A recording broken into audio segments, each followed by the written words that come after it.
Funding for This Is Nashville comes from you, our listeners, and Alliance Bernstein. Since 2019, employees have impacted our community by giving more than 5,000 hours of volunteerism in Middle Tennessee. AllianceBernstein.com. Alliance Bernstein is not affiliated with National Public Radio. I'm Khalil Colonna, and this is Nashville. If you've been looking for a place to live in this town, we feel your pain. Housing is hard to come by, period, let alone housing that's affordable. As people continue to move to Nashville in droves, there seems to be no end in sight when it comes to the skyrocketing cost of living here. And that goes for any kind of housing. But what about affordable housing? What even counts as affordable housing these days? How much of it is out there for those of us who really need it? That's coming up later this hour, so tweet us your questions about affordable housing at This Is Nashville.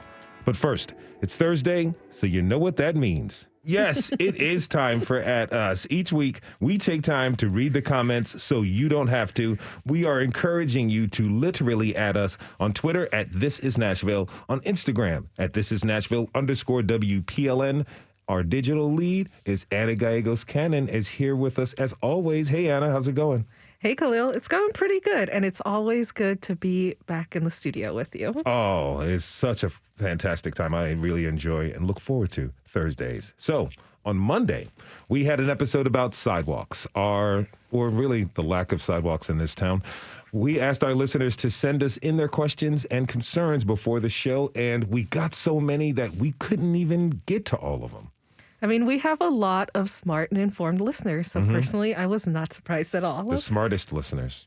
We got one response from a listener named Terry, who has a new home being built in Inglewood, which is just one of the many neighborhoods where there are very few sidewalks. Here's what she wrote. Quote, our home builder advised us we will be paying Metro sidewalk assessment fee, more than $17,000 based on road frontage. Yet there's no plan to build the sidewalks on our street. We question the application of this fee for homeowners doing a new build. Perhaps it was only meant for developers. That's a lot of fee. That lot of fee really dug into our home budget. So what is this assessment fee? So I'm going to take you back in recent city history. Okay. So in 2017, the Metro Council approved an ordinance that requires property owners, so not just developers, to pay to build their own sidewalks or contribute to the city's sidewalk fund before getting a building permit. Oh, wow. Okay. So two local property owners sued the city around that time.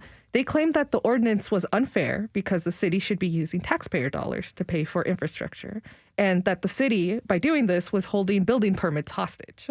A federal judge sided with Metro this past December in that lawsuit. But now the original property owners are appealing the ruling. So unless the court says otherwise, property owners have to pay for sidewalks. Yeah. So it's a little bit of a bump in the road when it comes to funding much needed sidewalks. Okay. Now, I know that's not the only issue when it comes to sidewalks, right? Oh, of course not. 5 Points resident Daniel tweeted at us on Monday to say, quote, we have fairly good sidewalks. However, practically every construction site closes the sidewalks. New York City can build a 100-story tower on 57th Street and keep sidewalks open. Surely Nashville can too for our low and mid-rise projects. I believe Nashville can take that on. And also, as a taxpayer, I myself love sidewalks. I don't mind my taxpayer dollars going to building more sidewalks in the city. So another complicated topic we touched on this week was adoption. We really do like to lean into difficult topics here, huh? Yeah, for the last couple of weeks, we've been really steering into that. So adoption has obviously entered the chat, so to speak, since the Supreme Court overturned Roe v. Wade. And one of our listeners, Trisha, filled out our community survey a few days after the ruling, suggesting that we would cover adoption. By the way, that survey lives on our landing page at thisisnashville.org. It's super easy to fill out. We really do take your input to heart. Trisha's response is a part of the reason why we did the show on adoption yesterday. So yeah, listeners can fill it out, and we, of course, read the responses. And, it gives us a chance, so we want to hear what you guys want us to cover. So anyways, here's what Trisha wrote to us. Quote, the news of late is all about Roe v. Wade, and everyone keeps banding about the option of adoption. They toss it around like it's accessible to everybody. I have a family member currently adopting. She has been told her adoption could cost upwards of $90,000 with a minimum of $40,000. She doesn't have that kind of money. So we are fundraising to make her dream come true. I mean, that's a lot. Yeah, so I wanted to, fact check those numbers, and the data really backs up Trisha's comment. According to the Federal Children's Bureau, adoptions through an agency can run between $25,000 to $6,000, and that's a conservative estimate. Well, I'm betting we got a lot of tweets yesterday. Did you hear from anyone about their experience with adoption? Yes, a listener who goes by Miss Malazewski on Twitter wrote to us saying, I have also been denied working with adoption organizations because my husband and I do not practice Christianity. Many agencies here will not work with non-Christian families. So there's actually been some controversy around that in Tennessee. I don't know if everyone remembers, but faith-based or adoption agencies can refuse to work with families because of their religion. It was something that Governor Bill Lee signed into law back in 2020. So recently, a Jewish couple from Knoxville sued the state over that law because they were trying to adopt. But the Associated Press reported earlier this month that the state dismissed the lawsuit. So we got some feedback by email about our episode yesterday. We only scratched the surface with this first episode on adoption. One listener wrote in to ask us to lean in more to the barriers people who are looking to adopt face. It's like for same-sex couples and single people, and of course, the financial barriers, which you mentioned a minute ago, Anna. Because of this feedback, we are working on another episode on adoption, so stay tuned for that. Yeah, we've already gotten so many leads to pursue for that show, but keep your comments coming. Thanks to our digital lead, Anna Gallegos-Cannon, for this roundup. Anna, we'll see you soon. Of course, and our listeners know where to find me online. Don't forget to add us on Twitter and Instagram. Let's keep the comments coming and fill out that quick survey at thisisnashville.org. It is super easy and quick and helps us produce shows with your needs and interests in mind. We have to take a short break. When we come back, we'll dive into the nuts and bolts of affordable housing, what it is, and who gets to decide. Are you looking for affordable housing? We want to hear about your search. Tweet us at This Is Nashville. We'll be right back.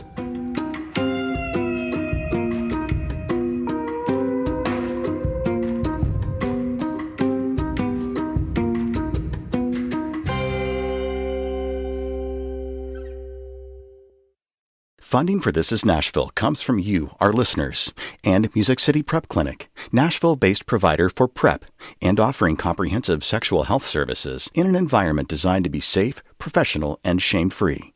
Learn more at musiccityprep.org. I'm Khalil Ekolona, and this is Nashville. It has been almost a year since I moved to town. Man, time flies. It seems like everyone I meet has something to say about housing, whether they're looking for a place themselves or not. The cost of living here is high. As a result, a lot of folks are being displaced. And affordable housing, it's hard to come by. So what counts as affordable housing these days anyway? My next guests are here to help answer that. Berkeley Allen is a Metro Council member at large, and James Frazier is Director of Research at the Preservation of Affordable Housing. Welcome to you both. Councilmember Allen, let's start with you. What is affordable housing? Councilmember Allen, what is affordable housing? James. Great question. Okay. I'm sorry. It took me a minute to unmute there. That's all right. It happens to me all the time. Doesn't it, though? There is an official definition for affordable housing that says no one should spend more than 30% of their income on housing, and sometimes that includes utilities. And then there's an official definition of what's called the area median income for specific areas. Nashville's area median income, unfortunately, is based on kind of a large regional area, which kind of skews it because that includes Franklin County. So that says theoretically the median income of people, right, the midpoint is about $66,000. So you should only be spending a third of that on your income. And that works out to something like $1,800 a month now for rent for a single person. Okay. Which is pretty expensive, but that's the official definition of affordable housing. And then you talk about being at 80% of that income, or 60 or 50 or 30. And those are very specific definitions that are used to qualify for subsidized housing, which is a way to enable people who don't have the income they need to still be able to find housing. Okay. So it's a moving definition, whatever 30% of your income is. James, Right. What would that look like for you? Well, as a professor, that would look like about between $30,000 to $45,000, depending on the year. But it's. I want to make the point, though, that is very, socially constructed. The 30% kind of rule that's in place. I really believe that, given all the other dynamics that people face with expenses and childcare and all that type of thing, food security, that 30% is a lot to pay for housing out of one's paycheck every month. I'm curious, do you think that's a fair system to base things off of? Well, I think that's a great question, Khalil, because my point is that it is a housing system. And we've seen in Nashville that even all the good intentions that people I've worked with in the nonprofit, for-profit, and the government sector, like Berkeley Allen, Councilperson Allen, it's a systematic change that needs to take place. It's not about pointing fingers at who's not doing their job. It's literally the system is not operating in a way that helps people that are lower, even to moderate income. And the New York Times had a story today that showed that even very solidly middle-income people around the country are feeling what low-income people have felt for quite a while, and that is the inability to purchase a home. In the conversations I've had with people, a lot of folks in town and across the country are feeling the pinch. But something else I noticed, people often conflate affordable housing with low-income or subsidized housing. James, what sets those apart? Well, I think affordable housing is a term that, as Councilperson Allen referred to, is usually defined by federal guidelines, and that is, based on a family's income or an individual's income. I think the better term to use is accessible housing, and that's going to be different for a variety of populations, not only based on income, but based on different needs that we have as humans to thrive. And so when we think about housing, I think that, like, the bottom line is we need to think about how can we build a system of providing spaces for people to reside in communities that are healthy. And healthy communities can be low income, middle income, high income, but we do need to figure out, why can we not address affordable or accessible housing in a more scaled manner that is required if we're going to really create a Nashville for everyone. I want to get into some of these definitions and terms so we can be super clear. What is workforce housing, Berkeley? So again, an official definition of that puts it at 80 to 120% AMI. I mean, that's the official definition, but the actual definition is, where is there housing that the people who drive our economy and make the things happen that we need, which is, everywhere from construction folks to service workers to, and that can even include our creative community. Are there places where they can afford to live? And is there a way to intentionally create spaces if they can't find them? Now, we were talking earlier, James, about the system that needs a total makeover and change. And seeing that there's something of a stigma around affordable housing. Break that down for us. How does that affect folks in affordable housing or in the need of it? How does the stigma really affect them? Well, the stigma operates, I think, in indirect and direct ways. And I'd like to kind of focus a short comment on the indirect way that it kind of shapes what people go through to get housing. And that is, it legitimates, for some reason in our society, the notion that you must earn housing, that you must be doing activities in a capitalist society in a manner that makes you deserving of being able to live and thrive. Part of the system change that I believe needs to take place is a switch to a more social view of what housing represents and how much benefit our entire society could have if people are not worried about, where their children and where they are going to be sleeping, whether it's going to be outside in a camp, in their truck, or if they're going to have to deal with a system where the application process for a rental unit kicks them back because of a variety of extra factors now that are being introduced. It's not just income, it's about past behavior, even minor ones in the criminal realm. And so there's a system that I think we can work changing, as opposed to just thinking of housing as an economic gain for people. How do class and race factor into that? Well, it cannot be overstated that what we found during the housing acts that initially formed the ability for people to purchase homes, for example, in 1937 and 1949, systematically in practice and in times in word excluded particularly any non-white person from being able to access those funds. Now, that wasn't always, like structured legally that way. It was at times, but it's also the ways in which people are pressured into, taking lesser options because they're not being considered by conventional, lenders and conventional developers. So it cannot be overstated. And that's why I believe part of the way we address housing is to intersect that very directly with issues of race, with issues of gender too, in the sense of income making. We need to recognize that our past and even present practices disadvantage certain groups of people. And if you're not a part of it, it's hard to see.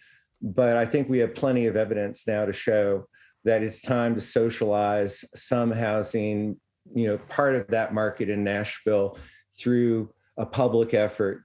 And if you ask, I'll tell you more about my idea on that. Oh, I definitely plan to ask you that, my friend. Now, Kelly Chang is a Nashville resident and former housing navigator with PATH. She told the city council that they need help solving the housing crisis. The people in River Chase right now, even with CREA having the best intentions, with Salvation Army having the best intentions, with PATH having the best intentions, with you all having the best intentions, there is not enough housing in this city.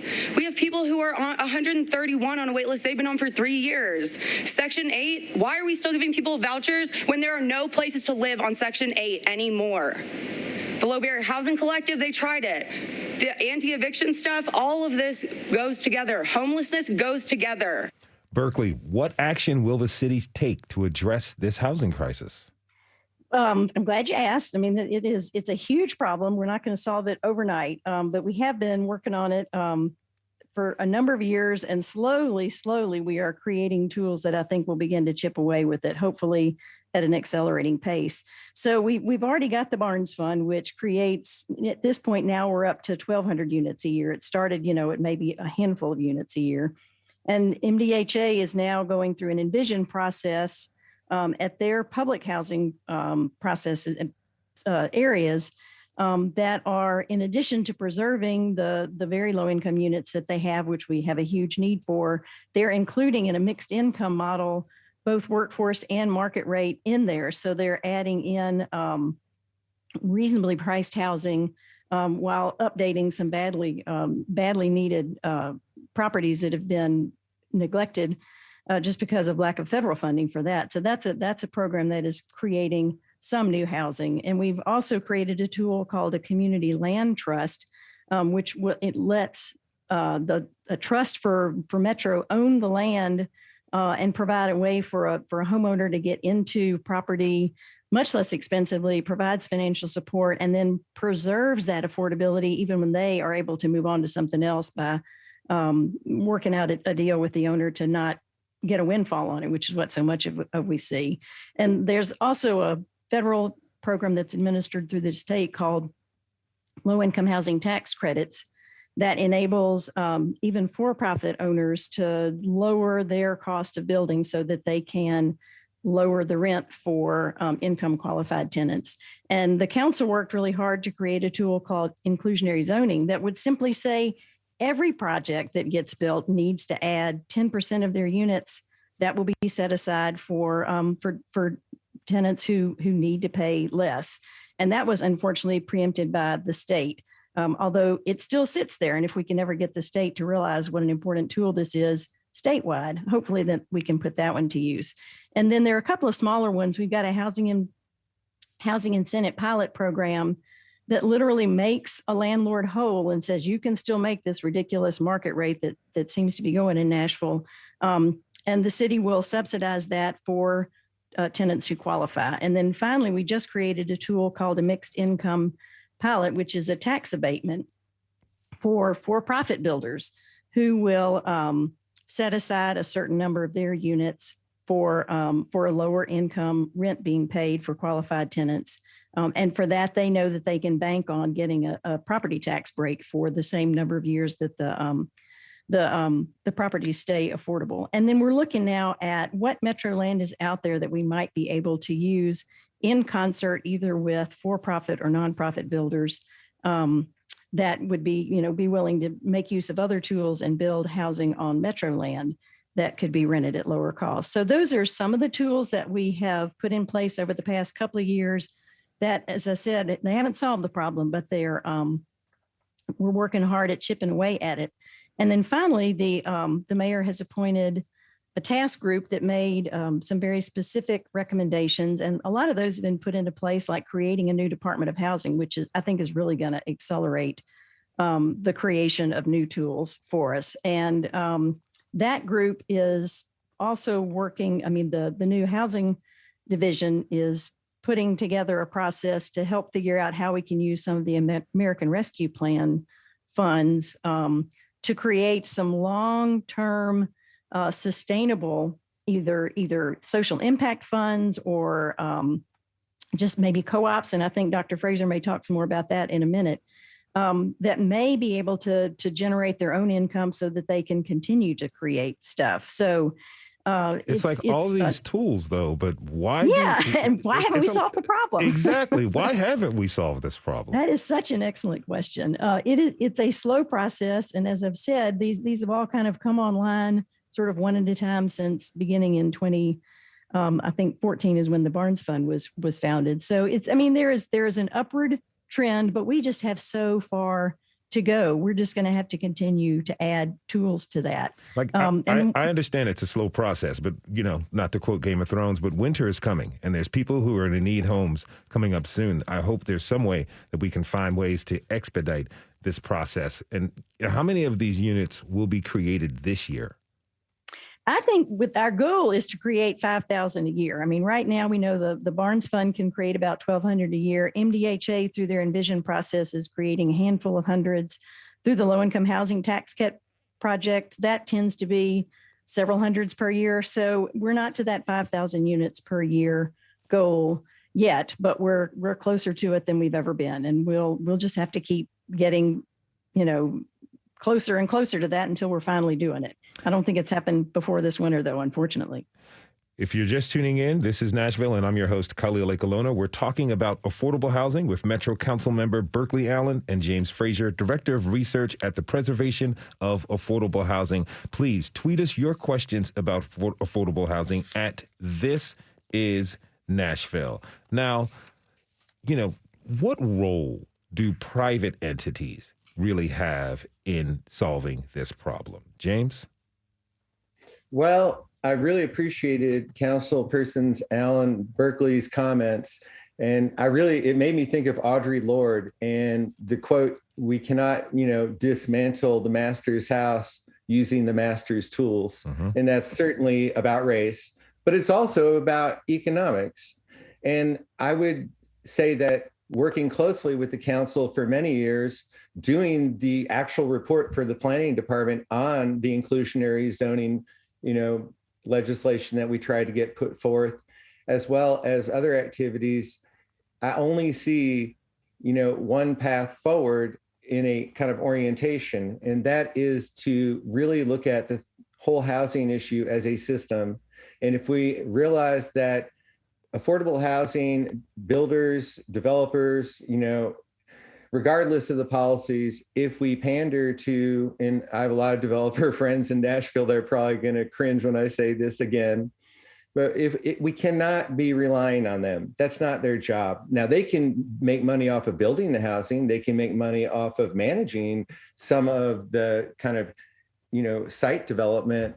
But the city needs to put a large bond issue up front to land bank at least 20% of the housing market in the city, to hold it affordable for any income group in perpetuity. That does not mean public housing, because I know that has a stigma of concentrated poverty, which personally I don't think is the problem. The problem is that people continue to face a system where, regardless of what they do, they know that they will never cross that barrier. As one of the speakers mentioned before, if you're on the Section 8 list, you might as well forget it. I mean, you will never get a unit almost. In a city with the housing market or submarkets like Nashville, you do not have the private sector invested in taking Section 8 vouchers the way you would if we were not a hot housing market. We need to socialize some of this by having the city buy property in mass, and then having the nonprofits that already exist and have proven their worth in the housing field. And there are many of them. I would call out to Eddie Latimer at the Housing Affordability Group there, and Urban Housing Solutions, and all these groups that have been around for a while. We need to manage a large portfolio of housing that is affordable in perpetuity, that is not based upon how much money can be made off of it. And the upkeep, well, there's a social cost to not having people housed, and we see that every day. Mm-hmm. So again, we need to think about how we consider putting taxpayer money as well as doing other things to generate revenue streams to have a social housing system. Mm-hmm. I cannot see how we can possibly build enough housing without entering that realm of social. And if we don't consider it social, then we're always going to be trying to do things market-based that are not going to work. And they particularly do not work for people that historically and currently have experienced vast discrimination. Berkeley, what's your response to that?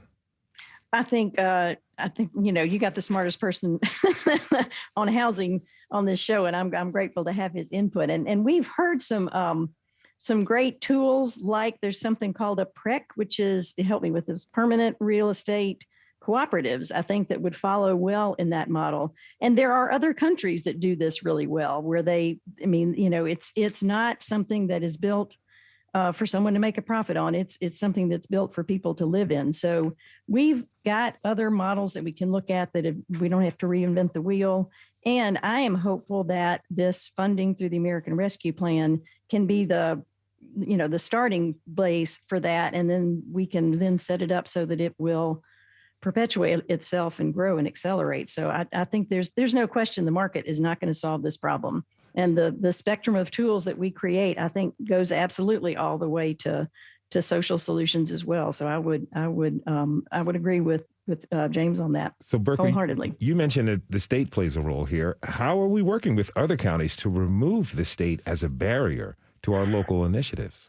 Ooh, that is such a good question on everything. We have a good partnership with the other large cities, but the four big cities in Nashville tend to often be at odds with the rural counties. And that's the work that we need to do. And I think we're just now kind of beginning to realize that's going to be the solution. The only way that we come up with the solution is to find where the common ground is with the rural counties on solving some of these issues. And their housing issues, I guess, just manifest themselves in different enough ways that right now they don't seem to feel like the problems we're having are the problems they're having, and the solutions that we're putting forth are relevant to them. But we've got to get past that and create some cooperation here, because there's some great tools that other counties and other states are using that are not accessible to us right now. Mm-hmm. I feel like an honest pitch to get people to move here is Nashville. It's a great place to live if you can afford it. And Metro government and officials have been commissioning studies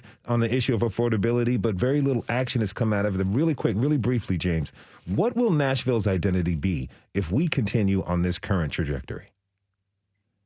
I really think that the city is going to turn into a place where already is kind of a playground for tourists above the citizens that live in the city. That's not necessarily bad all the time.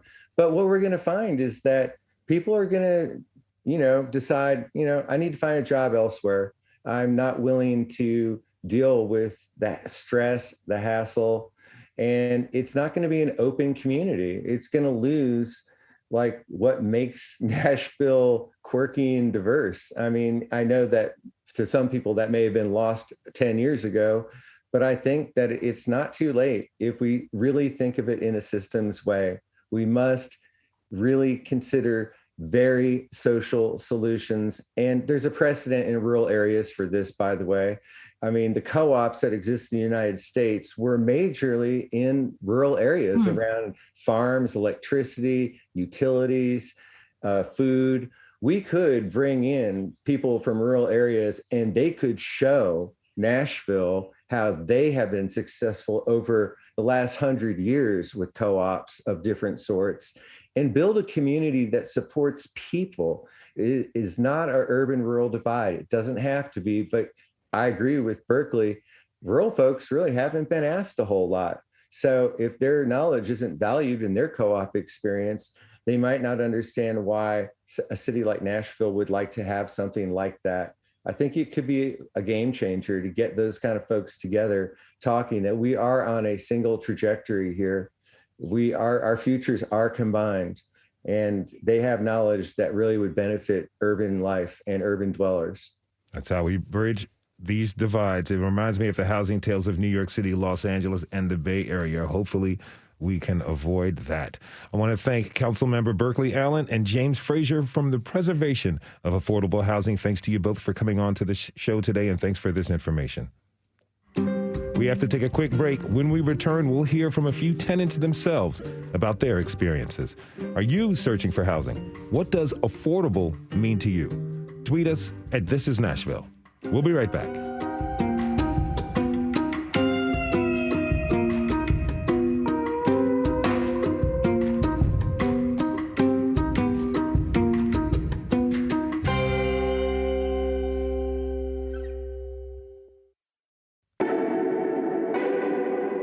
I'm Khalil Ekolona, and this is Nashville.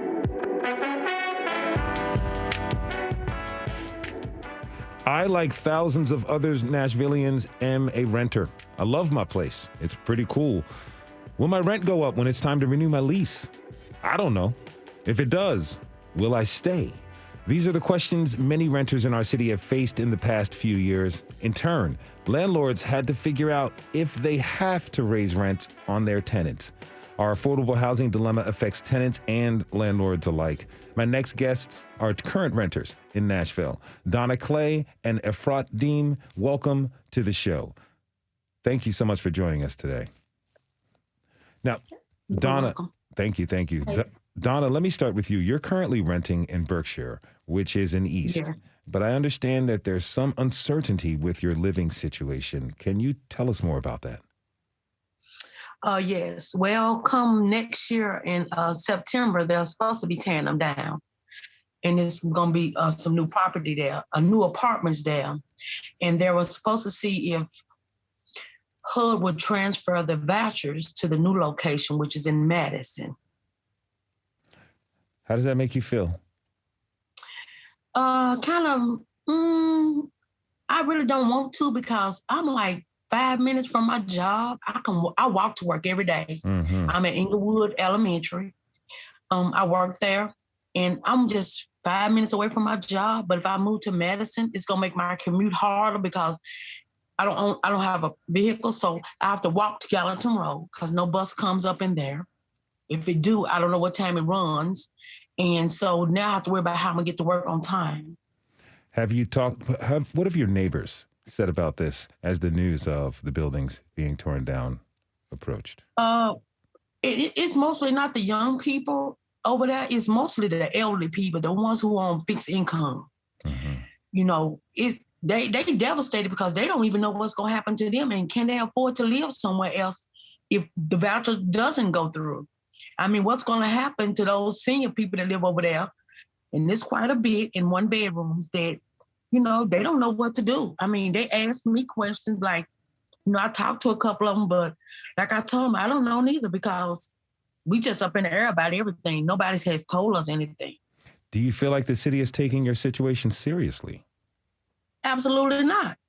Because first of all, when they knew this was going to happen, the councilwoman should have came forth way before this hit the fan to let everybody know in that neighborhood.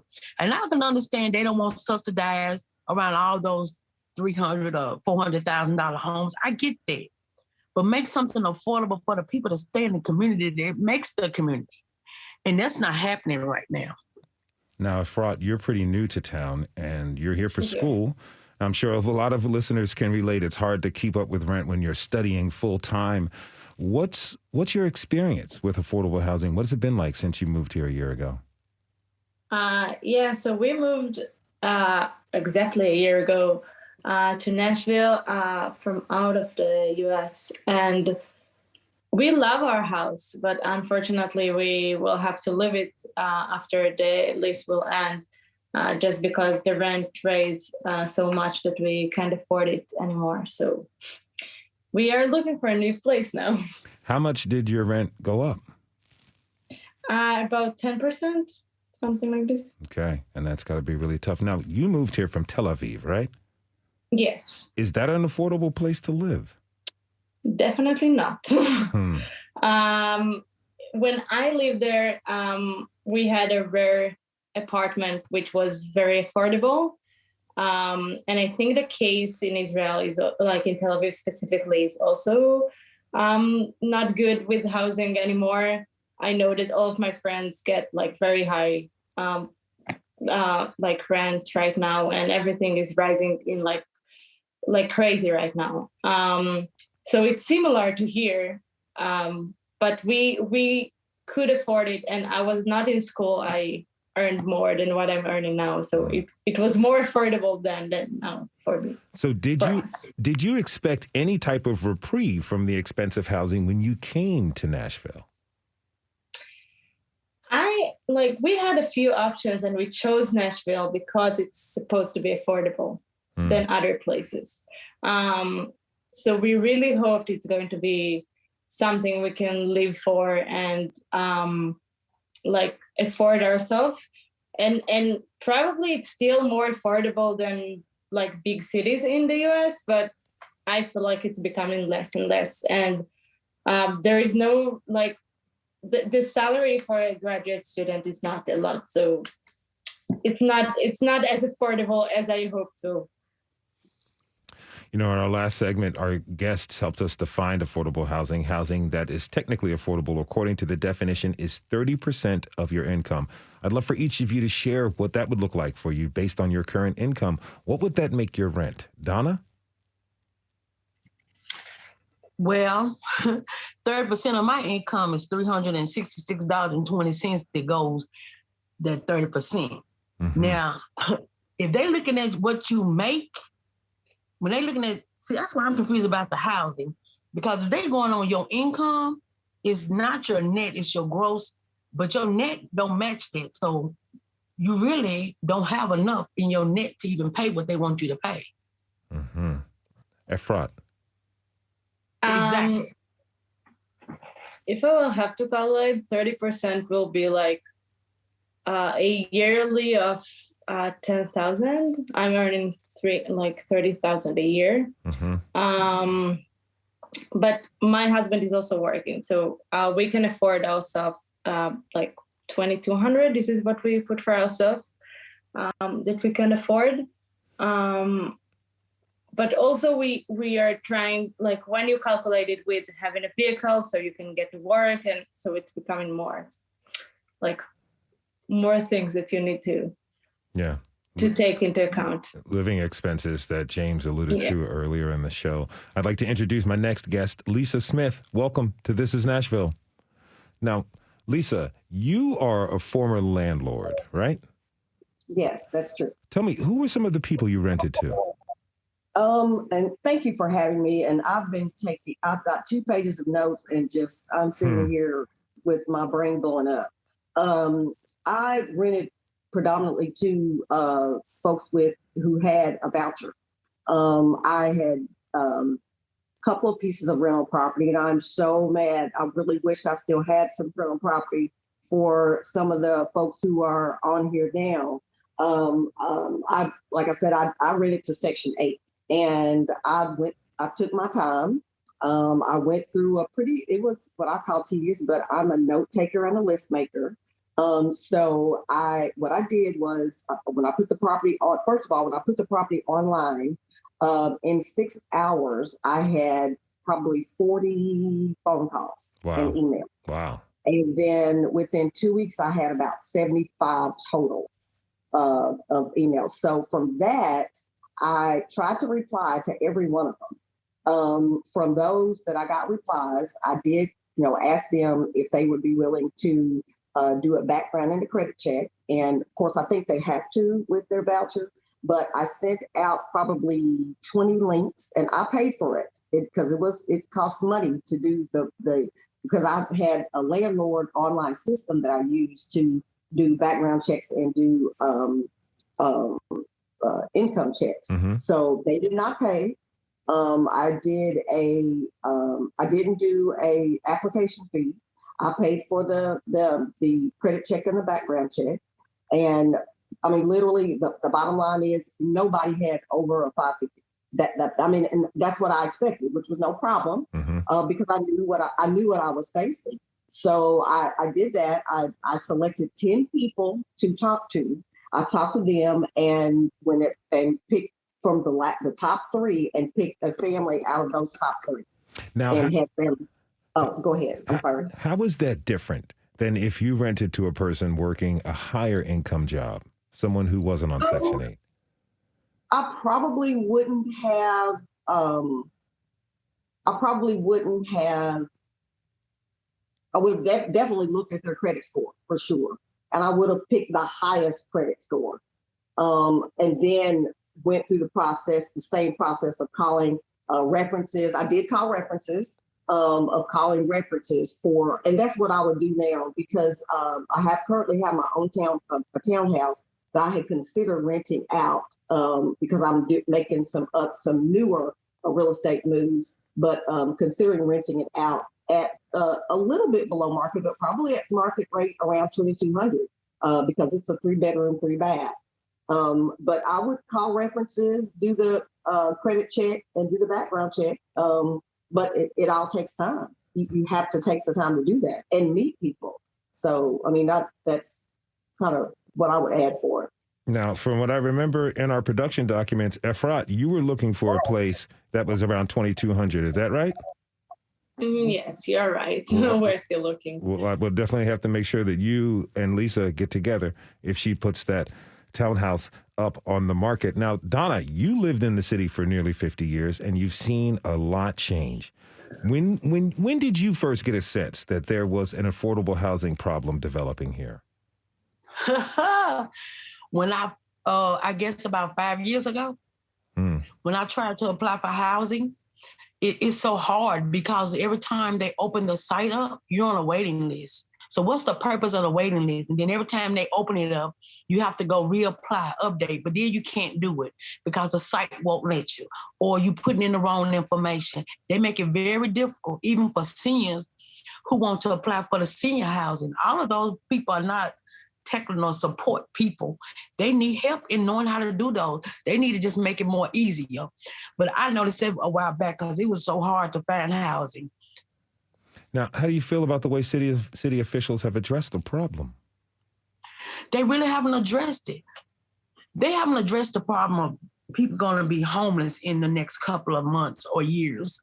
It has not been addressed. They just keep saying, like, they just said in the previous conversation, they got all these tools, but what are they doing with them? It's like if your car breaks down, you got the tools to fix it, but you're not going to take the initiative to use your tools. Mm-hmm. I mean, I'm confused about the things they do. And then when they tell you stuff, they don't They don't want you to get upset, but they don't want to tell you the truth. I just think it's best if you just tell the people the truth about what's about to happen, why we can't afford to live here. And because I don't make enough, even with the raises Metro give us, I'm still not gonna make enough to live comfortable where I'm gonna just pay my rent and my utilities not included in what you make, in housing, which is crazy to me because all utilities should be a part of housing. And I'm still not gonna have enough money to live in something affordable because I've already been looking to see if I can afford it. Why should I have to go out and get 2 jobs, work 2 full-time jobs to live in a city I've been living in all my life? It makes no sense. Efrat, tell me, what type of stress has this put on you and your family? The struggle to find a house that is affordable and in a place that we can,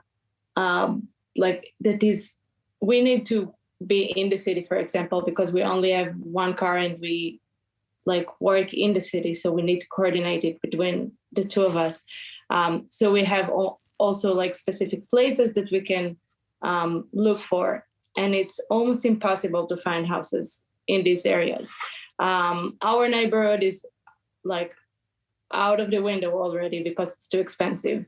Our current neighborhood, that I could walk to school from there, and now I won't be able to live here anymore. And we didn't plan on moving. So it's trying to figure out all over again, how are we going to find a house, which is, again, a competition with a lot of other couples who are looking right now. And then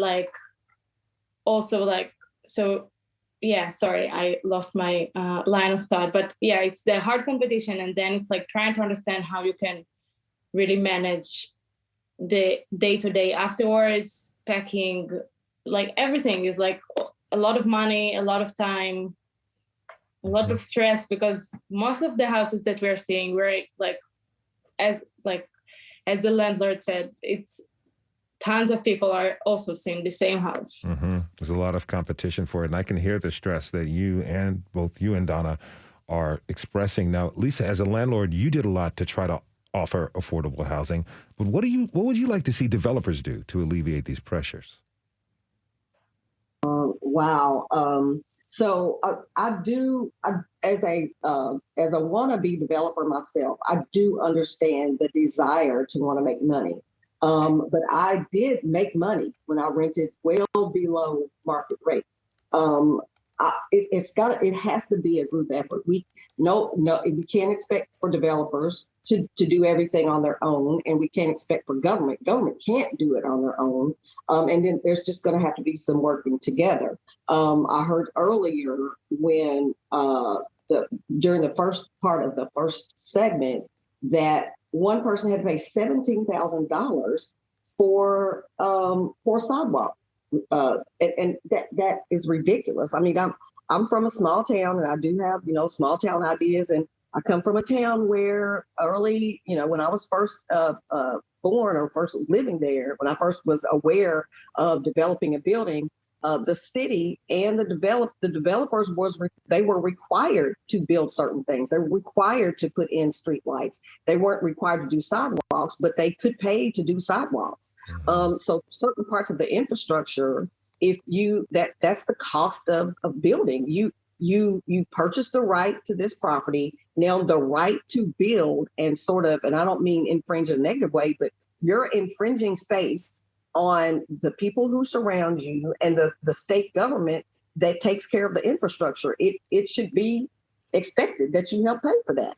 Hey, I have about 30 seconds left. Real quick. Okay. What advice do you have for Donna and Efrat as they search for new places? 30 seconds.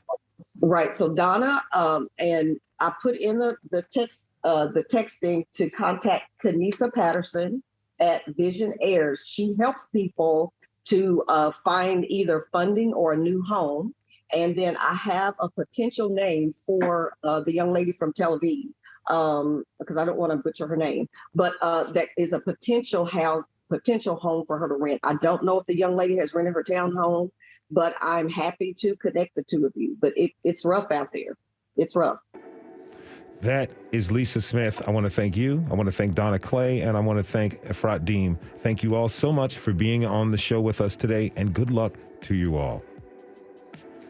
We want to thank everyone who tuned in this hour. Tomorrow, we're going to take a closer look at that recent oil spill in West Tennessee that the public almost didn't even know about. Tune in.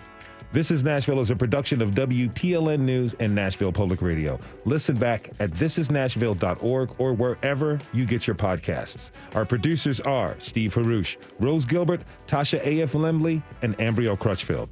Our digital lead is Anna Gallegos-Cannon. Michaela Elias is our technical director. Our executive producer is Andrea Tudhope. Shout out to our intern, Doreen Chernecki. The masterminds behind our theme music are LaRange and Namir Blake. Special thanks to Ambriel Crutchfield, Jamie Berry, Paulette Coleman, Kay Bowers, Benjamin Wachter, Mina Shedd, Richard Shaffer, Avi Poster, and Carolyn Naifeh. The conversation doesn't end here. Tweet us at This Is Nashville and fill out our survey online. This is Nashville. I'm Khalil A. Colonna. We'll see you tomorrow, everybody, and be good to each other.